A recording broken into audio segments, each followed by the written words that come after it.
Hi everyone, আজকে আমরা oxalic অ্যাসিডের 0.1 মোলার সলিউশন তৈরি করব, সেটাও 250 ml এর ভলিউমেট্রিক ফ্লাস্কের মধ্যে। ঠিক আছে, আমরা এর জন্য একটা ফর্মুলা ইউজ করব। সেই ফর্মুলাটা হচ্ছে molarity into molecular mass into volume equal to given মাস।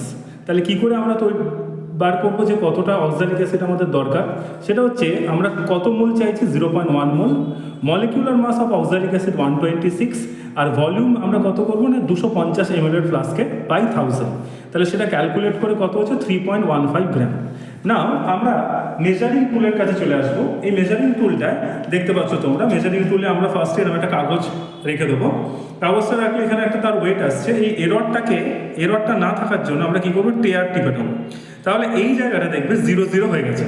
এবার আমরা এই যে অক্সালিক অ্যাসিডের স্যাম্পল বক্স রয়েছে, এখান থেকে আমরা অক্সালিক অ্যাসিড নিয়ে নেবো। অ্যান্ড অক্সালিক অ্যাসিড নিয়ে আমরা সেটাকে এখানে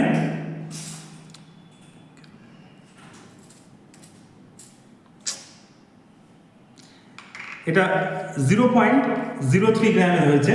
এটাকেই আমরা 0.15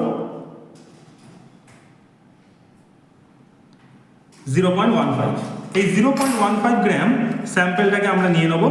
এই স্যাম্পলটাকে নিয়ে আমরা ভলিউমেট্রিক ফ্লাস্কের মধ্যে, এখানে রয়েছে ভলিউমেট্রিক ফ্লাস্কের মধ্যে এটাকে আমরা ঢেলে দেবো।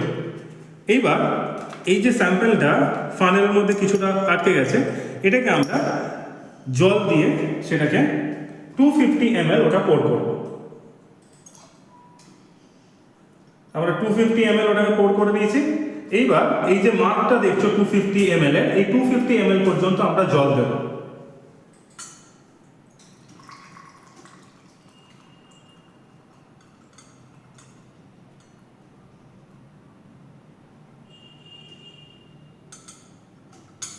এবং শেষের যেটুকু পার্ট বাকি আছে আমরা ধীরে ধীরে ওয়াশ বটল দিয়ে সেখানে জলটা দেব।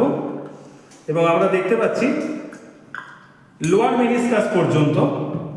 মেনিসকাস পর্যন্ত আমরা এটা দেখে নিচ্ছি হয়ে গেছে। এইবার আমরা এটাকে কি করব, আমরা এবার এটাকে ভালো করে শেক করে নেব। শেক করে নিলে তৈরি হয়ে যাবে আমাদের 0.1 মোলার অক্সালিক অ্যাসিডের সলিউশন। যে অক্সালিক অ্যাসিডের সলিউশনটাকে আমরা কিসে ইউজ করতে পারি, অক্সালিক অ্যাসিডের টাইট্রেশনে বা অ্যাসিড বেস টাইট্রেশনে। ওকে, ঠিক আছে, ব্যাস।